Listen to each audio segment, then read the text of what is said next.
We are in May 2021 in the Spirit Vine Retreat Center, and we have here two participants of the last retreat, Brin from Canada and Brandon from United States.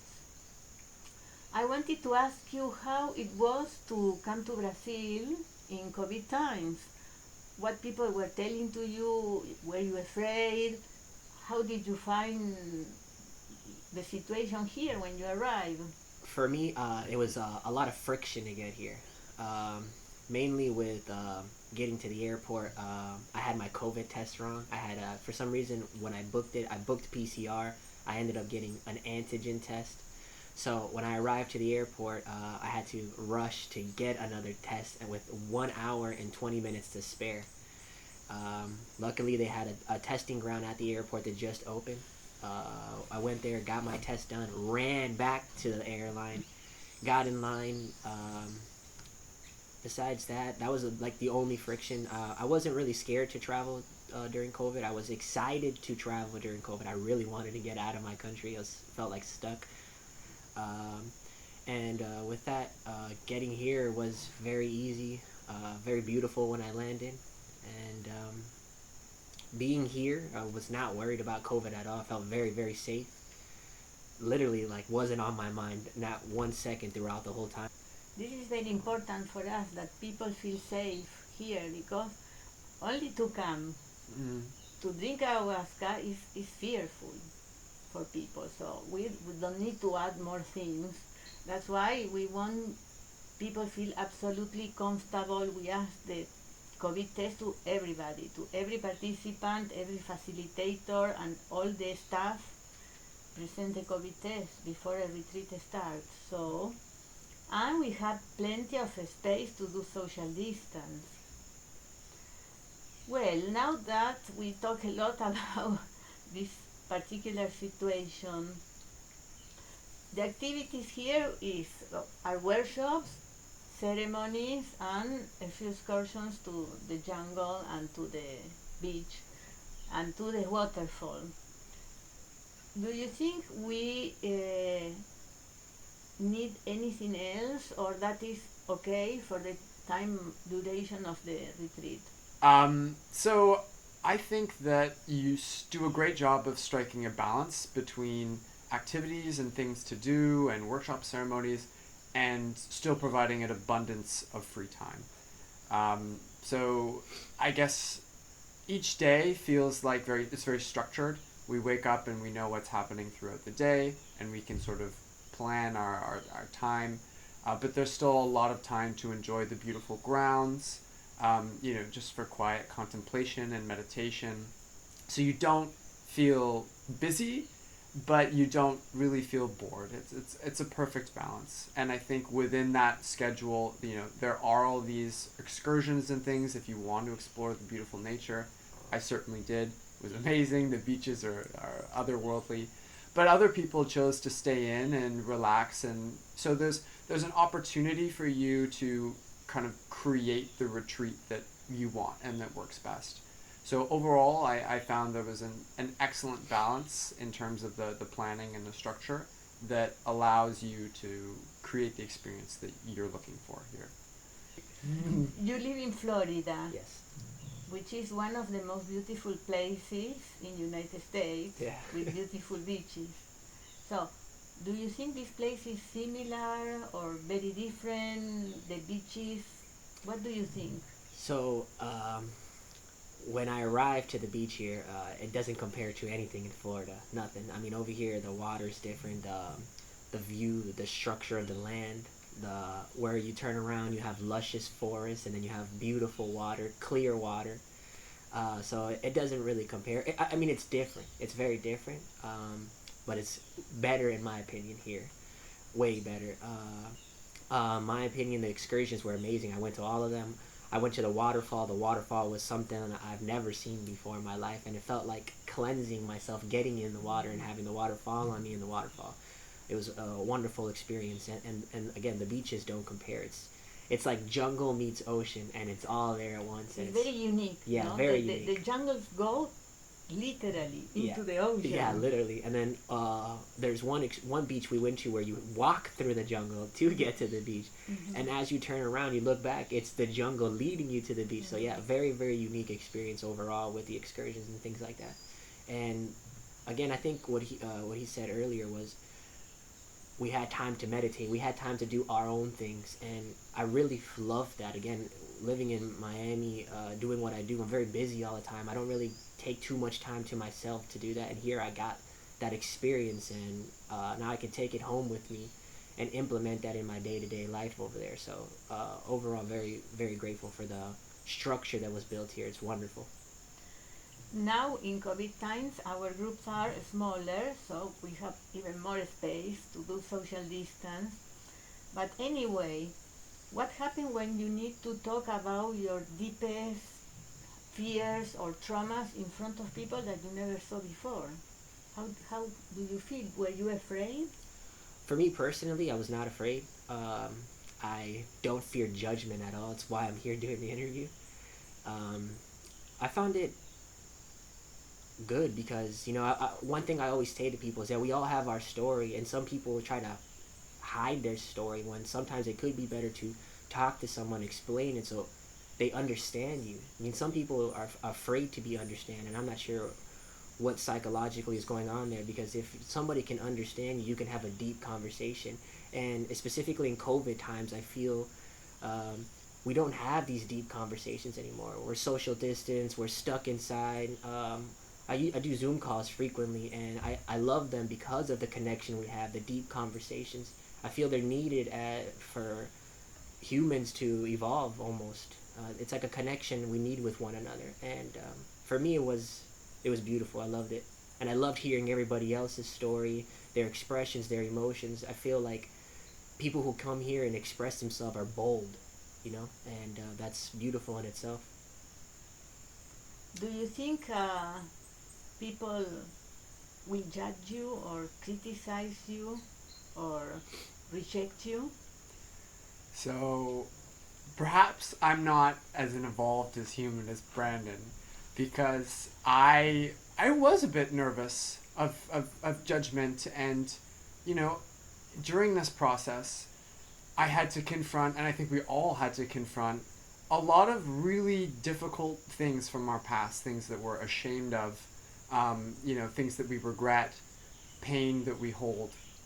And these might be things I've never told anyone, other people have never spoken about before. So to actually take what you feel and put it outside and bring it into the open can feel really scary. And I have to admit, there were a couple things where I was like, I've never told anyone this before. You know, take a breath and put it out. And that's hard. But the group environment I think that we create here is so safe. And I think that I was able to share things here that I would not have been able to share with people back home, maybe who know me and all this stuff. It felt really accepting. And I think because of that, I was able to let go of a lot of the stuff that I had been holding on to. And once you share it in the open, there's something really healing about that. So I think that was very special. Because we need a lot of energy to repress what we don't want people know, and we need to wear a mask. And some people wear a mask all their life and using a lot of energy to repress their essence. So once you cross this barrier and say, this is me, and you realize that people are okay with that. Yeah. They continue liking you, they don't reject you. Wow, what a relief. Mm-hmm. I can be myself and it's okay. I am okay. Yeah, and even to go a step further than that, something that I realized, because I was so worried about people judging me that I was afraid to say what I said. And I came to this realization that, you know, if they judge me, that's entirely on them. And there's a realization that kind of this freedom that comes with, like, you know, I can be myself and I can open up all the dark parts of me, and that's who I am, and that's okay. And if anyone has a problem with that, that's on them. Luckily and very fortunately, no one had a problem. Everyone was accepting. But that process of opening yourself up helps you realize that actually you're okay and it doesn't matter what other people think. Yeah, 100%. What we learned during the workshops is that in order to lose the fear, in your case, for example, we need to accept our inner child unconditionally. Because it's super normal that when you are growing up, sometimes parents, sometimes teachers tell you you are not okay, you are wrong, you should be different or should be whatever. So what you are is not okay. But in the moment we connect with our inner child and we accept the inner child unconditionally, the way it is, we start losing symptoms, for example. We start losing blockages. So in your case, for example, you were holding a lot of anxiety and tension. What happened with that? So this was probably the most impactful part of the retreat for me, was the work into the inner child. So before coming to this retreat, for my whole life, I've dealt with excruciating stomach problems, and no one had been able to figure out what was wrong. I'd been to doctors, they said it was IBS, some different food intolerances, some mild gastritis. And the result was that I ate a very restricted diet and was often in pain, and any emotional imbalances that I felt caused a lot of stomach pain. And that was something that I just sort of had resigned myself to, that this is my stomach and I don't know what it is, but it's my life. And that's hard, that sucks, I didn't love that. And then I came to this retreat and you gave the workshops about the inner child, and we did a little bit of that, sort of diving into that in the workshops. And I was able to get a sense that in the meditation I saw a child, a young form of me in my stomach. And that was a little bit weird, and we sort of talked about in the workshop, but it wasn't until the actual ayahuasca session where I was really able to realize that what I did at a young age was I had a lot of pain in my childhood, and in order to survive, I took all my pain and I put it in my stomach and I locked it away in there, and that pain had been poisoning me for my whole life. And what I was able to do in this session was feel the pain, because I'd been running from it my whole life, and I was able to sit there and feel it, and that was so hard, but such a release. And then after the pain had gone, I was able to confront my inner child and help nurture them in the way that I didn't get nurtured as a kid. So there's this opportunity to reparent, which I just never even knew about before. What a crazy thing that there's this little kid living in my stomach that's so traumatized and is hurting me. This is a metaphor, of course, but when you are in ayahuasca or in a little trance, you can see the metaphor, how it's affecting your health. But in your case, I think something happened when you were a child that you were convinced that you were not okay. You were not good, you were wrong and bad and mean. So you put this child in a prison, and you were punishing this child all your life because you were convinced that he's not okay. So you understand that your child was okay. He was just a child. You understood that, and you embraced and accepted your own child, so you free him from the prison. So there is no need for pain or anxiety. You had a very bad anxiety problem. So before coming here, I suffered from anxiety, and it was pretty debilitating as well in my life. I would, have an incredibly hard time making decisions. I would, again, feel it in my stomach. And I think, as you say, so much of it related to this childhood pain that I'd locked away in there that was slowly poisoning me. And so being able to recognize that and feel it has absolutely triggered the possibility of healing. And I'm so excited to go forward and practice self-love and learn to accept my inner child and the experiences that I had, because I know that that's my path to feel better. What a relief. What a relief. And imagine all the energy you were using to keep this child in prison. Now you can use all this energy to materialize things that you really want. Absolutely. There's a lightness that, a release that is felt. Absolutely. Thank you. And what happened with your childhood? So, prior to coming here, I guess the best word to use is I eradicated my memory. I rebooted my mind, and I forgot everything that happened to me growing up. I didn't understand why. And before coming here, I actually did something where I drove by every single house I lived in. I went back to try to get memories, revisited friends and stuff, and nothing. I couldn't remember. So Nothing at all. nothing at all. I really didn't remember my You childhood. have memories before coming here. After what age? Like 19 plus. So my last 4 Your years of life. childhood and a big part of your Yeah, life. 20 because you're years. very 20 young. years basically I didn't remember. And I kind of understood. I might have done that for a defensive mechanism, but I didn't understand why. And as we did this workshop, and then we went into the ceremony, during the ceremony, I relived every year of my life up till then. And when I mean relived, I saw it. I saw what it was, and I understood why I eradicated those memories. And whether it will be hard for the people in my life to understand what I'm going to say, it doesn't matter. It's what I lived. I was very much inner child. Was very alone, lonely. He felt abandoned. He was abandoned multiple times. And I was able to, I cried a lot. I cried. And another thing about that, healing the inner child, I didn't have emotions. I eradicated emotions at the same time I eradicated memories. And with reliving those memories and feeling them and being able to digest and understand the situation, it was something magical. And my inner child feels happy now. He feels adopted. He is adopted. I've adopted him. I gave him, so to speak, the parents he needs, or the father he needs. That's the main key there. The father he needs. The guidance, the nurturing.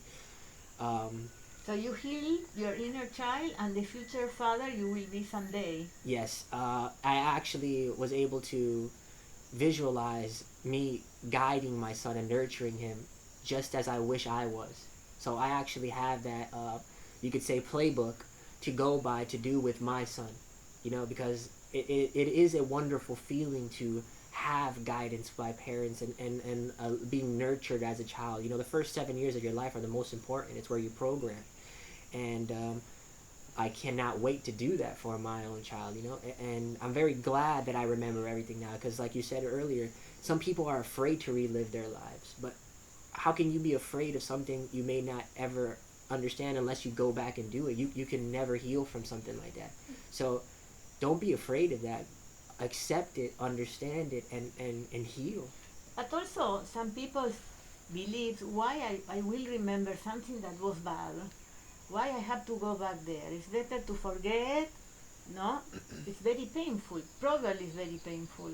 But the thing is that you erase your memory, but you were only feeling the effects, the results of Yeah. the trauma. Yeah. So you were not happy, Yeah. free, or so now you discover the reason of all or at least a lot of your problems and obstacles. Mostly all of them are problems. I mean, I had a very before coming here, I knew I was going to have a profound experience due to a lot of work I've been putting into myself, but I wasn't expecting it to be as profound as it was.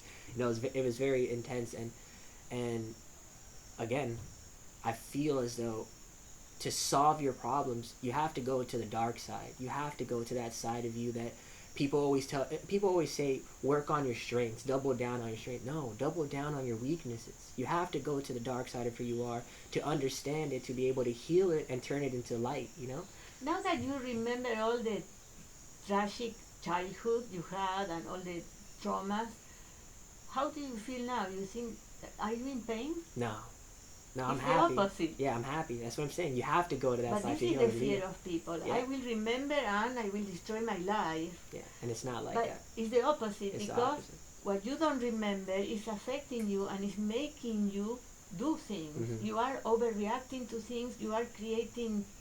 False you are perceptions. sabotaging Yeah. your life. and you don't know why I'm doing this to myself.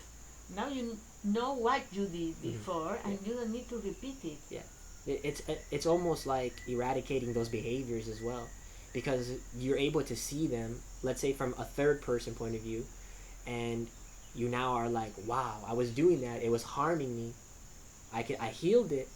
Now we can go another route and find, let's say, peace. For example, if you believe that you are not good when you are a child, you are not good, or you are not good enough, you don't deserve to be happy because you are mean, you are bad. So you will create situations in your life that you have to suffer because you need punishment, because you are not good. So probably you are very intelligent, you work a lot, you are doing well, and something happens, Yeah. and you destroy everything, or you destroy relationships, or you destroy your health, but you are distracted because you don't understand why you need punishment, and you will attract situations and people that will help you to destroy your life. Yeah. When you are aware, you are conscious what happened, you decide. You are more powerful. You do what you want to materialize. No more punishment. No more punishment.